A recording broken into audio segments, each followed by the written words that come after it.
Krista hai si ka mau mai ku chakaye Paku ang mai tu pa ni wa man bo pi khai ne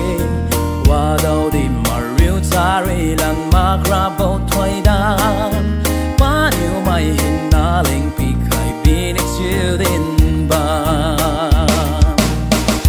Krista hai si ka mau mai ku chakaye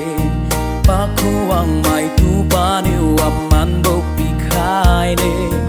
Wa dau di mariu tare lan ma gra bo thoi dan Pa ni mai hin na leng pi khai bi ni chiu din ba Lung cha ru bo wang bam bo ga alu so ku ga pa khai ra ra bi ku man se Aku gawang mai tu panyo lung sa khai di ran khai bi chi su panyo din ba me Mai na wang lulo paku pating pawan we zeu na tu ko tu ba mo ting ga Palam na pa hai se ran khai pop yu kha di ting theng ka ring bo phong wang bo pi we Ka ring bo ta rock hai se ra Jesu Krista ye So ku mai du ting theng ka ring bo dau ni ye sai Aku ang lu lung chân tang ziu tu sak lu ke Palam ra po ku ga chak kyu mali malan ba Lung cha ru bo wang bam bo ga aliu so ku ga pa khai ra ra pi ku man se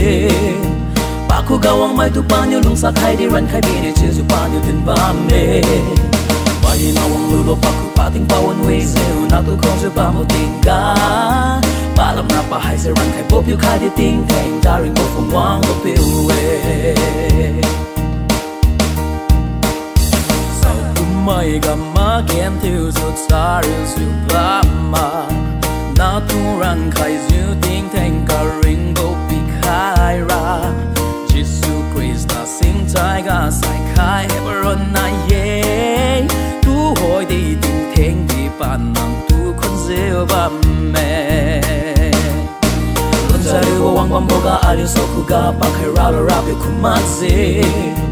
Pa ku ga wang mai tu pa nyu lung sa khai di ran khai bi ni chi su pa nyu tin ba me